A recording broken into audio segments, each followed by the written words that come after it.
Ada banyak cerita di Vision Plus Original Series. Download sekarang.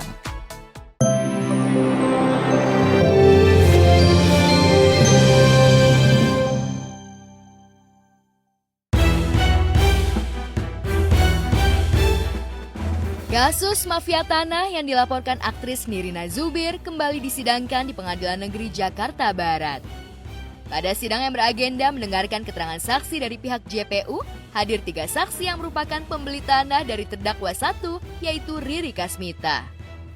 Dari keterangan saksi, saat tanah itu dibeli pada tahun 2020, sertifikat tanah sudah atas nama Riri, bukan atas nama Cut Indria Marzuki, ibunda Nirina. Fakta itulah yang menguatkan dakwaan bahwa Riri dan Endrianto suaminya, serta 3 notaris PPAT, terlibat dalam kasus penggelapan dan penipuan sertifikat tanah senilai 17 miliar. Lantas bagaimana Nirina menanggapi keterangan para saksi? 3 orang yang hadir hari ini adalah orang-orang yang katanya sudah membeli tanah mendiang ibu saya. Yang atas nama yang ada nama saya, kakak saya gitu. Dan di sini sih saya ngelihat banyak kejanggalannya ya gitu. Kejanggalannya salah satunya adalah di suratnya dibilang katanya sudah menghadap PPAT. Tapi ternyata tadi waktu ditanyain siapa PPAT-nya nggak tahu, nggak kenal gitu kan. Jadi kok bisa tanda tangan, terus ada yang datang tanda tangan aja. Wow, itu luar biasa ya. Biasanya tanpa dia tanya sama hakim, kalian tahu nggak apa yang kalian tanda tangan? Nggak tahu kan? Di situ kan disebutkan hari ini, biar di setiap AJP atau apa kan setelah hari ini di hadapan saya, bla bla bla biasanya kan. Nah itu kan tidak dilakukan. Dan buat saya itu aja, saya jadi benar-benar ingin menggarisbawahi apakah itu yang disebutnya pembeli dengan itikat baik. Tanda tangannya di dalam rumah, didatengkan katanya notaris tapi nggak tahu siapa orangnya, tidak memperkenalkan diri gitu. Saya tegaskan dulu ya, saya bukan pengacaranya Riri. Saya pengacaranya PPAT. Terdakwa 2 namanya Ina Rosaina. Saya datang ke kantor notaris, cuma saya lupa namanya. Kan sudah jelas itu. Maksudnya nggak kenal, tidak tahu. Dia datang cuma lupa namanya. Berbeda dengan Nirina selaku pelapor, 3 orang saksi nampak gugup dikerumuni wartawan. Mereka tidak tahu kalau Riri CS adalah mafia tanah. Bahkan saat mengurus balik nama sertifikat tanah, mereka tidak bertemu dengan notaris PPAT, sebab yang mengurus proses balik nama adalah Riri dan Endrianto. Tapi benarkah para saksi membeli tanah dari Riri secara kredit? Jika dibeli dengan cara mencicil, mengapa mereka sudah punya sertifikat tanah dari Riri? Mungkinkah ketiga saksi juga menjadi korban penipuan Riri CS? Terus ditambah lagi juga katanya sudah dibayar dengan tunai, tapi ternyata tadi ada pernyataannya dicicil dan belum lunas, tapi udah bisa ganti nama. Maksudnya gini ya, secara hukumnya banyak yang aneh sih gitu, kalau menurut Nirina gitu. Jadi makanya dari tadi tuh Nah benar-benar ngerekam semua pembicaraannya supaya Nah juga bisa tahu, maksudnya Nah punya memorinya juga gitu kan. Tapi sih banyak yang buat saya sih itu pembelian yang aneh gitu, karena jadi banyak prosedur yang harusnya dilakukan tidak dilakukan. Jadi menurut kita apa itu termasuk pembeli beritikat baik ya kalau seperti itu ya? Balik nama itu orang lain. Tahu oleh klien apa? Dia tidak tahu klien saya. Tahu dari mana? Kan dia terima beres, hanya teken, hanya memberi nomor. Sudah. Satu demi satu, aksi tipu-tipu yang dilakoni Riri CS terungkap di persidangan. Hanya saja, Riri tetap konsisten dengan pernyataannya semula bahwa ia mendapatkan surat kuasa dari ibunda Nirina untuk membalik nama sertifikat itu atas namanya. Hal itu jelas-jelas dibantah oleh Nirina dan Fadlan Karim. Sebelum wafat pada 2020 silam, ibunda Nirina tak pernah menyuruh Riri membalik nama sertifikat tanah tanpa sepengetahuan anak-anaknya. Menurut Nirina dan Fadlan, satu kesalahan fatal lagi dilakukan Riri CS, yaitu menjual 3 bidang tanah kepada pihak ketiga, sedangkan sertifikat tanah yang tersisa diagungkan ke bank oleh Riri dan suaminya. Bukti-bukti kan sudah jelas. Bahwa soal direkayasa atau tidak kan klien saya juga nggak tahu siapa yang merekayasa. Hanya perkiraan saja, hanya dugaan saja yang dibangun, dikirim ke media-media seolah-olah klien saya yang melakukan. tapi tidak satu pun yang bisa membuktikan, bahkan keterangan saksi pun belum ada yang bisa mengarah ke terjadinya tindak pidana di sini. Dan proses jual belinya itu kan sudah terjadi. Kenyataannya kan tanah tersebut atau lokasi tersebut kan sudah dibangun dari beberapa tahun yang lalu. Jadi selama ini para ahli waris kemana aja kan gitu, kan sudah berdiri rumah pembelinya, nggak pernah keberatan, nggak pernah atau melakukan upaya apalah pada saat itu. Gitu. Sebenarnya ya, sekarang kemarin saya sempat dengar gitu, ada dua kubu. Ada yang bilang bahwa ya anak-anaknya baru kemana aja selama ini. Bukannya terserah orang mau bilang apa. Intinya kami anak-anak adalah tipe anak-anak yang tidak mau merepotkan orang tua punya urusan segala macam silakan gitu loh. Tapi kan kami juga akhirnya sebagai anak-anak juga sekarang menunjukkan betapa kami sayang sama orang tua kami betapa membela orang tua kami. Sebisa mungkin pas lagi saat pengadilan kami ada. Kami itu bersyukur ya, keluarga kami itu masih bisa diberikan suara untuk kasus ini. Semoga kasus kami ini dapat menjadi pembuka pintu-pintu lainnya yang selama ini tertutup mungkin ya.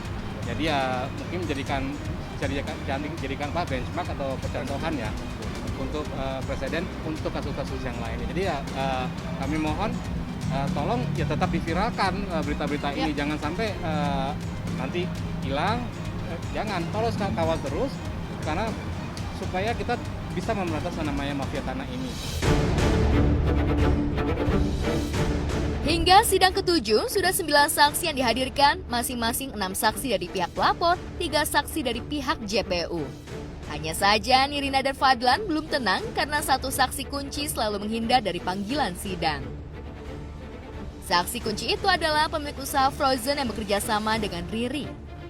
Nirina dan Fadlan mencurigai sebagian uang hasil menggelapkan sertifikat tanah milik ibunda mereka digunakan Riri untuk berkongsi meretas bisnis ayam dan daging Frozen. Apakah saksi yang digadang-gadang Nirina dan Fadlan akan hadir pada sidang berikutnya? Satu orang lagi-lagi tidak datang, udah 2 kali dipanggil. Kita lihatlah besok lagi kan. Oh, yang paling jelas sih ini nih ada lagi satu orang yang dari minggu lalu sudah dipanggil. Ini yang udah kedua kali. Berarti minggu depan ketiga kali. Nah, ada apa nih gitu. Ini sih kalau setahu saya dia tuh funder ya, funder untuk bisnisnya dia gitu. Saya juga pengen dengar banget nih testimoninya dari dia gitu loh. Maksudnya bisnisnya dia nih ada berapa sih cabangnya gitu. Terus cara meminjamkan uangnya tuh gimana sih? Begitu sampai sepercayanya, sampai punya, setahu saya sih ya kan saya pengen nyocokin juga ya. Saya tahu dia punya beberapa cabang, apakah benar segitu atau ada lebih lagi? I don't know. Kan kalau udah di bawah sumpah semuanya harus diucapkan secara sejujur-jujurnya gitu kan.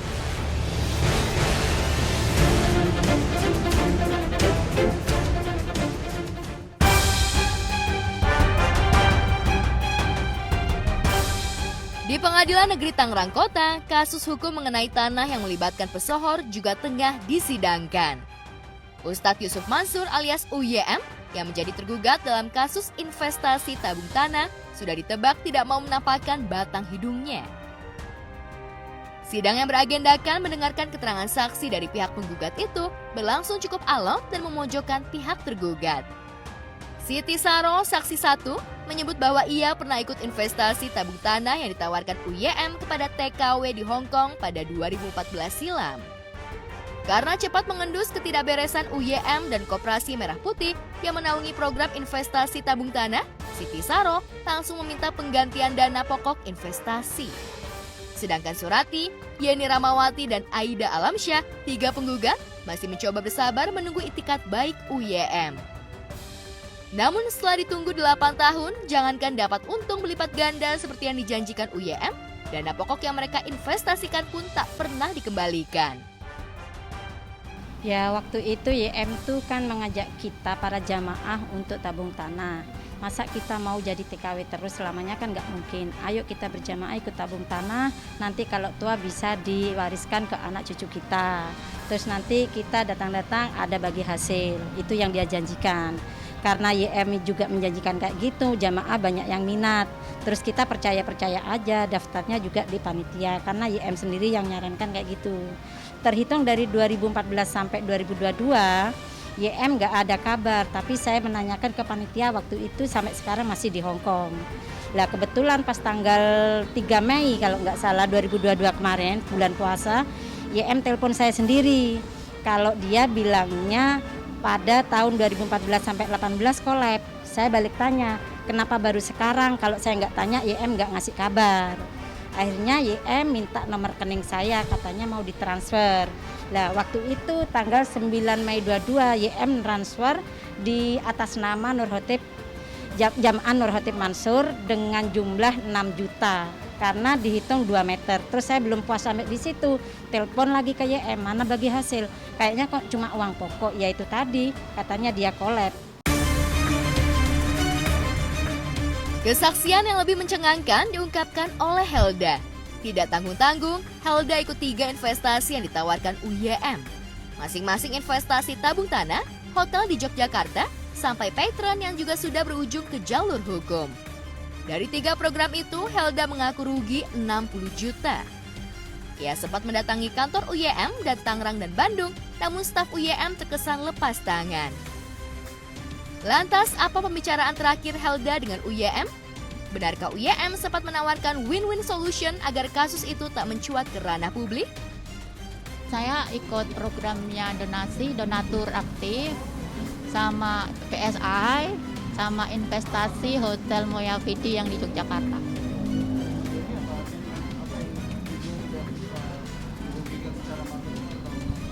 Ya material juga. Kurang lebih totalnya hampir 60 juta. Iya, bagi hasil ada aset di kemudian hari ya 5-10 tahun yang akan datang kan kita dapat asetnya nih. Tahunnya dapat income bulanannya atau per tahunnya sekian persen.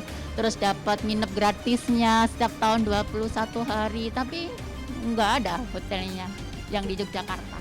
Saya berkali-kali datang ke kantornya di Bandung, Jalan Soekarno-Hatta. Yang untuk PSI itu kan pusatnya beliau mengarahkan ke situ nih. Kalau misalnya ada apa-apa, kita bisa konsultasi dengan stafnya. Stafnya nggak bisa kasih solusi. Ya kita menghubungi secara kontak person ya. Kontak personnya nggak aktif. Webnya nggak aktif juga. Berarti lost kontak ya total. Udah kita ngubungin beliau nggak diangkat ya udah mau gimana.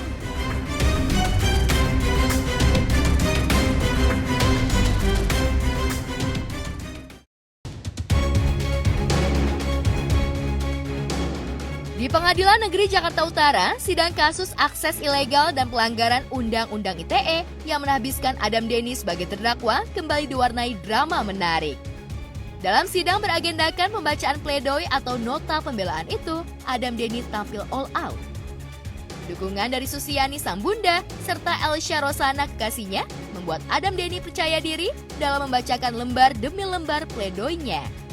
Satu hal yang memberatkan dakwaan JPU hingga membuahkan tuntutan 8 tahun penjara yang menyebutnya tidak menyesal telah melakukan perbuatan melawan hukum dijawabnya dengan lugas. Ya, Adam Denny mengaku tidak menyesal telah mengungkap kasus korupsi.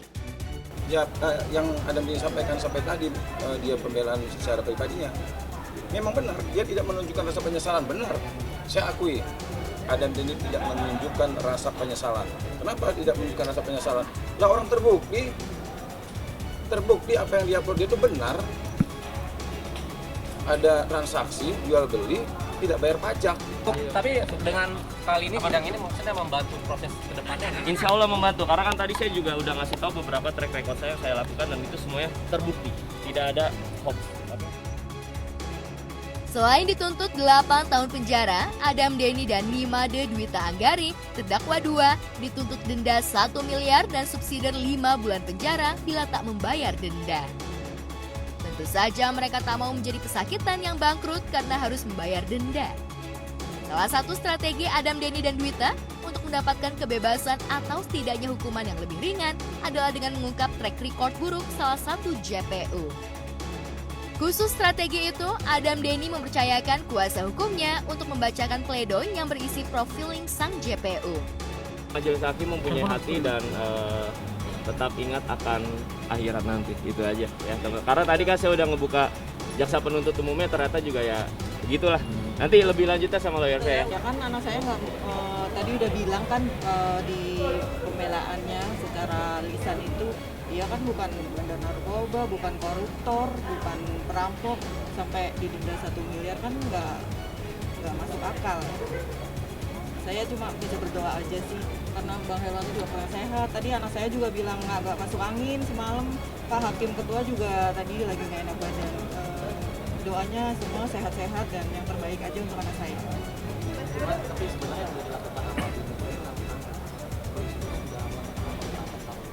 Ya seperti datang ke rumahnya minta maaf, seperti itu sih. Tapi ya nggak bisa ketemu juga, ya sudah. Beliau kan bilangnya dimaafin tapi tetap proses hukum. Sudah, kita ikutin aja. Mudah-mudahan anak saya bisa ringan hukumannya atau bahkan bebas gitu aja. Saya yakin anak saya benar. Tahun ini rencananya Adam Denny dan Elsha akan menggelar pernikahan. Namun rencana itu ambiar seketika pada penghujung Januari ketika Adam Denny dilaporkan oleh Ahmad Sahroni, anggota DPR Komisi 3 yang menjadi seterunya. Lantas siapkah Adam Denny bila pledoinya ditolak oleh majelis hakim? Satu kalimat tadi dari saya tidak malu di penjara selama bertahun-tahun, tetapi saya malu jika saya menutupi kejahatan seseorang. Kan replik nanti ya. Jaksa akan mengajukan replik. Nah, minggu depannya kan saya dikasih kesempatan duplik ya, artinya menanggapi itu. Tapi kalau nanti ternyata repliknya jaksa penuntut umum ya menurut kami isinya gitu-gitu aja, saya mungkin mengajukan duplik secara lisan aja lah. Karena saya tidak mau melayani orang yang mengeluarkan pendapat itu tanpa menggunakan hati nurani.